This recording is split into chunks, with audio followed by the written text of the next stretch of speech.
आपका बहुत बहुत शुक्रिया कि आपने शॉर्ट नोट्स पे हमारी शॉर्ट नोट्स पे आप तशरीफ़ लाए। मैं जम्मू कश्मीर एनएचएम एम्प्लॉयज़ की तरफ से आपका शुक्रिया अदा करता हूँ कि आप हर वक्त वक्तन फ़वक्तन हमारी जो बात है सरकार के सामने रखते आए और रखेंगे भी इंशाल्लाह आगे।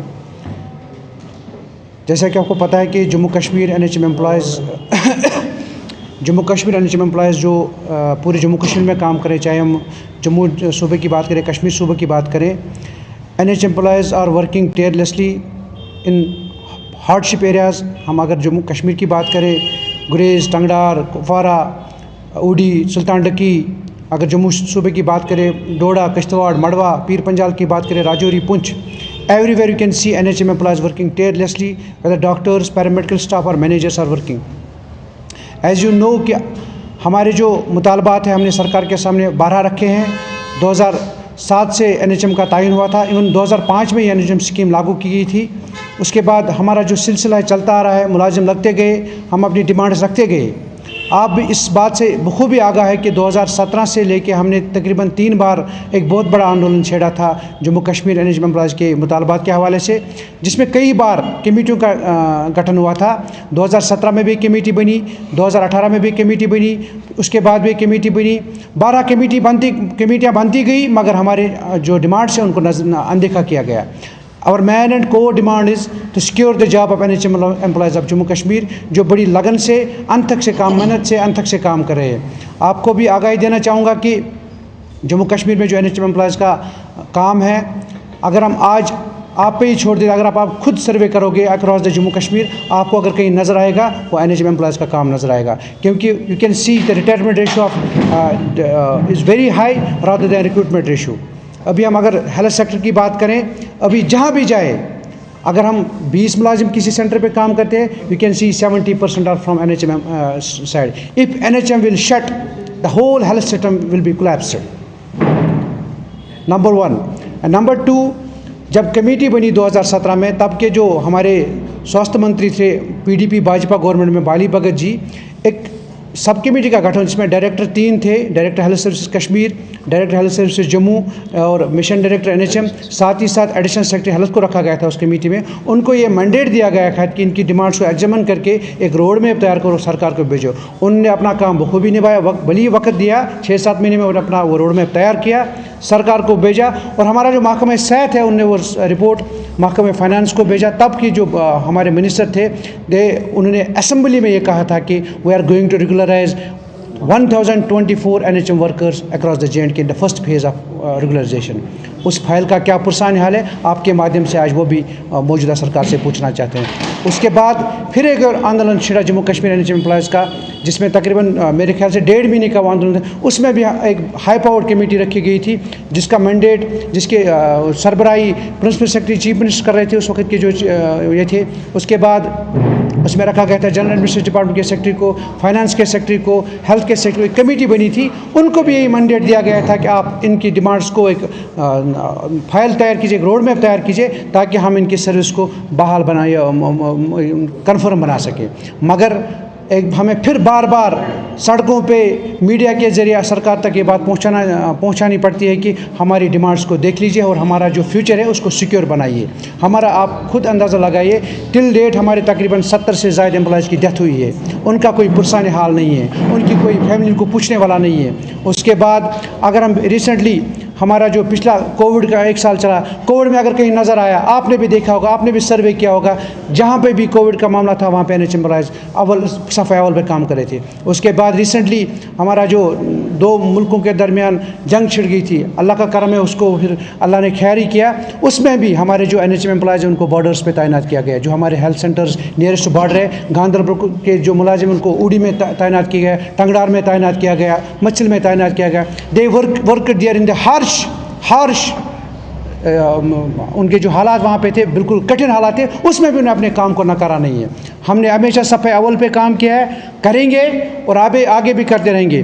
बस हमारा एक ही मुतालबा है। आपने ये भी देखा होगा रिसेंटली जो हमारी रियासत की मौजूदा महकमे सेहत की मंत्री है, उन्हें एक बयान जारी किया कि NHM एम्प्लॉयज़ है, उनका जो रेगुलराइजेशन का या किसी का मामला है वो गवर्नमेंट ऑफ इंडिया तय करिए। मगर उनको एक बात बावर कराना चाहूँगा आपके माध्यम से, वो इन बयानों से बाज आए, क्योंकि शायद उन्हें इस फाइल को पढ़ा नहीं है। उन्होंने शायद इस फाइल को देखा नहीं कि NHM एम्प्लॉयज़ की फ़ाइल पहले से ही महकमा सेहत में पड़ी है। उस फाइल को देखने की ज़रूरत है, उस फाइल पे काम करने की ज़रूरत है, ताकि 12,000 से ज़्यादा एम्प्लॉयज़ का फ्यूचर सिक्योर बनाया जाए। साथ ही साथ हमारे जो एम्प्लॉयज़ कुछ रिटायर भी हुए हैं, जिन्होंने अपनी एज क्रॉस की, उनके लिए क्या, उनको अगर एसोसिएशन अपने हिसाब से उनको थोड़ा सा ये करते हैं, मदद करते हैं, बाकी जो सरकार की तरफ से होना चाहिए था वो कुछ नहीं है। हमारी डिमांड एक और रहेगी सरकार से कि एक गोल्डन हैंडशेक उनके लिए होना चाहिए। जो हमारे एम्प्लॉयज़ रिटायर हुए उनके लिए कोई पॉलिसी बनाया जाए ताकि उनकी फैमिलीज़ को, उनके बच्चों को कुछ हासिल हो, उनके फैमिलीज़ का फ्यूचर सिक्योर हो। एक बार फिर आपके माध्यम से मौजूदा सरकार जिसकी सरबराही उमर अब्दुल्ला कर रहे हैं, हम उनसे भी ये बात बावर करना चाहिए। अगर हम बाकी महकमों की बात करें, डेलीवेजेस की बात चल रही है, हम किसी के मुखालिफ नहीं हैं। सरकार किसको क्या करे, हम किसी के मुखालिफ नहीं, मगर Jammu Kashmir NHM employees association सरकार से अपना हक पिछले 15 साल से मांग रही है, क्योंकि हम न यूपी के रहने वाले हैं, न दिल्ली के रहने वाले हैं, न बिहार के रहने वाले हैं। We are the residents of Jammu Kashmir UT, और हम यहाँ के रहने वाले हैं, और हमारा हक जम्मू कश्मीर सरकार तय करेगी। जम्मू कश्मीर सरकार को हमारी पॉलिसी के लिए कुछ न कुछ कदम उठाने होंगे, और जल्द अज जल्द उठाने होंगे। रिप्रेजेंटेटिव्स का कि आप बेटे शॉर्ट नोटिस में हमारे पास आए और हमारे मुतालबों को government of Jammu and Kashmir even government of India के सामने रखने के लिए यहाँ पे हमारे पास है। जैसे हमारे चीफ स्पोक्स पर्सन रूफ साहब ने स्टेटमेंट जो हमारी मैडम मिनिस्टर ऑफ हेल्थ है मैडम सकीना मैडम जी, हम उनकी स्टेटमेंट जो वो बहरहाल रिपीटेडली देते आ रहे हैं कि हम यहाँ के मुलाजिम नहीं हैं, NHM मुलाजमीन जो है वो भारत सरकार के मुलाजिम हैं। मैं आपको और मैडम को ये बावर कराना चाहता हूँ that health is a state subject. जो भी हेल्थ है वो अपने स्टेट का होता है, हम किसी भारत सरकार के एम्प्लॉयज़ नहीं है। हमारी जो रिक्रूटमेंट हुई है, हमारी जो एडवर्टाइजमेंट प्रोसेसेस हुए हैं हमारी रिक्रूटमेंट के वक्त, वो government of Jammu and Kashmir ने किया, हमारे डिप्टी कमिश्नर साहिबान ने किया, बाज़ाब्ता कमेटियाँ बैठी है। हम उनकी स्टेटमेंट जो वो बार बार कहती आ रहे हैं कि हम गवर्नमेंट ऑफ इंडिया के यहाँ के मुलाजिम नहीं है, हम उसको पुरजोर अपनी तरफ से national health mission Jammu and Kashmir association की तरफ से कंडेम करते हैं उनकी स्टेटमेंट को। और रिसेंटली एक और लेटर आई है गवर्नमेंट ऑफ इंडिया की तरफ से, जो under secretary to government of India है, उन्होंने रेफरेंस दी है बाज़ाब्ता ये December 5th 2025 that health is a state subject. जो भी HR रिलेटेड इश्यूज़ हैं, चाहे रेगुलराइजेशन का है, सैलरी एनहेंसमेंट का है, या सोशल सिक्योरिटी बेनिफिट्स का है, व्हाटएवर जो भी एक मुलाजिम NHM हेल्थ मुलाजिम को देना चाहिए, वो government of Jammu and Kashmir या अपने अपने स्टेट्स या यूटी गवर्नमेंट्स देंगे अपनी तरफ से। और उस सिलसिले में जो ऑलरेडी हमारी फाइल्स बनी हुई है, जो हमारे पेरेंटल ऑफिसर्स हैं, जिसमें mission director national health mission, director health services, जो हमारे एपेक्स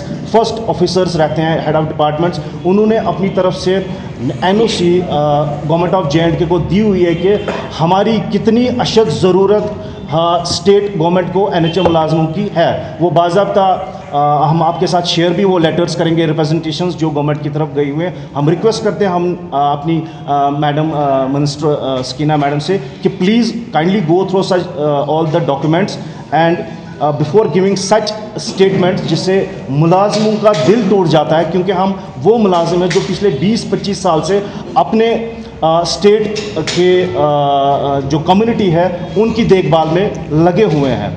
तो मेहरबानी करके उन स्टेटमेंट्स को प्लीज़ आप देखिए, और हमारा जो रेगुलराइजेशन, जो हमारे सोशल बेनिफिट्स हैं, जो एक फंडामेंटल एंड कॉन्स्टिट्यूशनल राइट्स हमारे हैं, प्लीज़ वो हमें हमारे फेवर में दें। और इम्पॉर्टेंटली मैं ये आपको आगाह कराना चाहता हूँ कि जो एपेक्स बॉडी है हमारी constitution of India, that's supreme court, उनकी जजमेंट है कि आप 10 साल से ज़्यादा किसी भी मुलाजिम को कॉन्ट्रैक्चुअल्स पे नहीं रख सकते हो।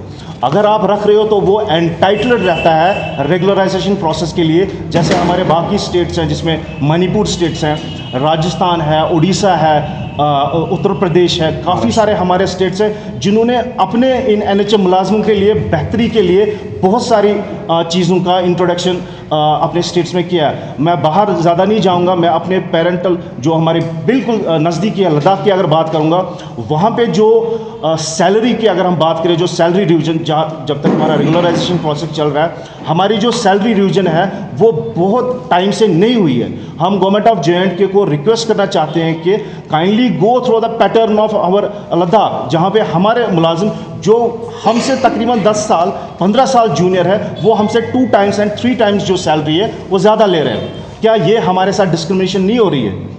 तो मैं सिर्फ ये रिक्वेस्ट करूँगा, जब तक हमारे रेगुलराइजेशन का प्रोसेस चल रहा है, हमारी salary enhancement, revision of salary और सोशल सिक्योरिटी बेनिफिट्स के बारे में प्लीज़ फौरी तौर पर इकदाम किया जाए।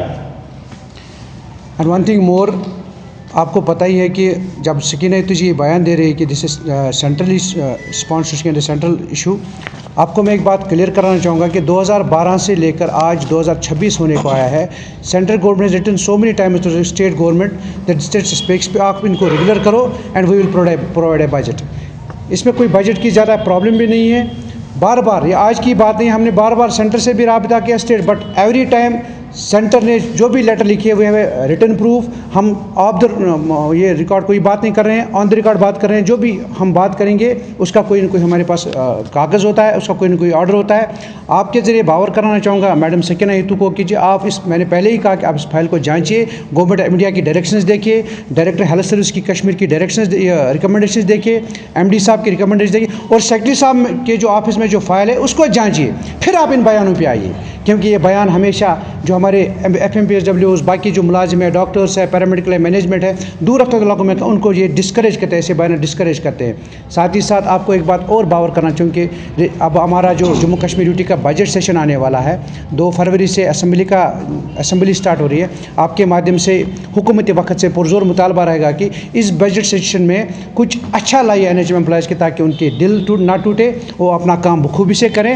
हम उम्मीद रखते हैं मौजूदा हुकूमत से कि वो जब बाकी हम डिपार्टमेंट्स की बात करेंगे, और मेरे ख्याल से आज NHM का मसला भी सरफहरिस्त होगा और इस बार हुकूमत ज़रूर इसके बारे में सोचेगी। इलाही साहब, आपको मैं एक बात से आगाह करना चाहूँगा कि मैंने पहले ही कहा कि 12 हमने सरकार से इस बारे में लिखा भी, और सरकार से इसका जवाब भी चाहते हैं कि हमारा सैलरी रिविज़न 2010 में हुआ था, तब I think 40% of the salary उस पर बढ़ाई गई थी। अगर पैरामेडिकल स्टाफ की बात करें, paramedical staff was getting that time 7,000 salaries, उनको 10,800 पे पहुंचाया गया था। अब 2026 होने का, उसके बाद 2 पे कमीशन हुए, अभी 8 पे कमीशन का इतलाक़ होने वाला पूरे हिंदुस्तान में। हमारा ये भी मुतालबा रहेगा, अगर आप बाकी लोगों को 8वें पे कमीशन में ला रहे हैं, क्या NHM मुलाजिम जम्मू कश्मीर का रहने वाला नहीं, इस हिंदुस्तान का नागरिक नहीं है? मेरा मुतालबा रहेगा हुकूमत वक्त से, अगर आप बजट सेशन में इसके लिए जम्मू कश्मीर NHM एम्प्लॉयज़ के लिए खुसूसी पैकेज लाया जाए, ताकि उनको इस 8th पे कमीशन में शामिल किया जाए। अगर सरकार इन चीज़ों से फिर भी अनदेखी कर रही है, मेरे ख्याल से वो 2018 वाला दौर जम्मू कश्मीर एम्प्लॉयज़ के लिए फिर से आने वाला है। फिर से वही हम सड़कों पे आएंगे, क्योंकि एक एलीट क्लास है। डॉक्टर्स का काम होता है अस्पताल में पेशेंट को देखना, पैरामेडिकल नर्स का काम होता है अस्पताल में पेशेंट को देखना, मगर सरकार हम पिछली सरकारों की बात करें या मौजूदा सरकार की बात करें, वो हमें बार बार मजबूर कर रही है रोडों पर आने के लिए। NHM में तकरीबन 12,000 से ज़ायद जम्मू कश्मीर में मुलाजिम हैं कि NHM एम्प्लॉयज़ हमेशा पैटर्न चाहती है। यू नो, मैंने पहले ही कहा कि जम्मू कश्मीर में retirement ratio is very high and recruitment ratio is 0। हमारा मुतालबा रहेगा जो भी खाली पड़ी असामियाँ हैं जम्मू कश्मीर महकमे सेहत में, इसमें कुछ मेहनत करने की ज़रूरत नहीं, उन्हीं पे इस NHM एम्प्लॉयज़ को एब्जॉर्ब कीजिए, ताकि वो वैकेंसीज़ भी फिल हो जाएंगी और NHM एम्प्लॉयज़ का फिक्योर भी सिक्योर हो जाए। दूसरी बात, जो आप बात कर रहे हैं डेली वेजेस के SRO की, हम उसको अपने इस जो कि NHM एम्प्लॉयज़ उसको रद्द कर दिए, डेली वेजेस के लिए करें, बट NHM एम्प्लॉयज़ को रद्द करते हैं। हम वो एट अ टाइम नहीं मांग रहे हैं आपको। अगर आपको ठीक है, आपको 7 साल के बाद नहीं, 10 साल के बाद एक रोड मैप बनाओ। आपको फाइनेंस हमें पता है फाइनेंशियल बर्डन आ सकता है, पर एट अ टाइम नहीं आ सकता है। एट लीस्ट जिनको 10 साल हो गए उनको कुछ करो, जिनको एक्स्ट्रा टाइम हो गया उनको बाद में देखा जाएगा, उसके लिए रोड मैप बन जाएगा, मगर थोड़ा सा इनिशिएट आप करो, आप अनदेखी मत करो। टिल जब तक रेगुलाइजेशन का या कोई ड्राफ्ट पॉलिसी का कोई इशू बन जाएगा, तब तक सिंपली हमें 8th पे कमीशन या पे revision on the pattern of 2010 जो 2010 में हुआ। हाँ, चाहे टकराना ज़रूरी है, जो ज़िंदा है उसे ज़िंदा नज़र आना ज़रूरी है। Simple message.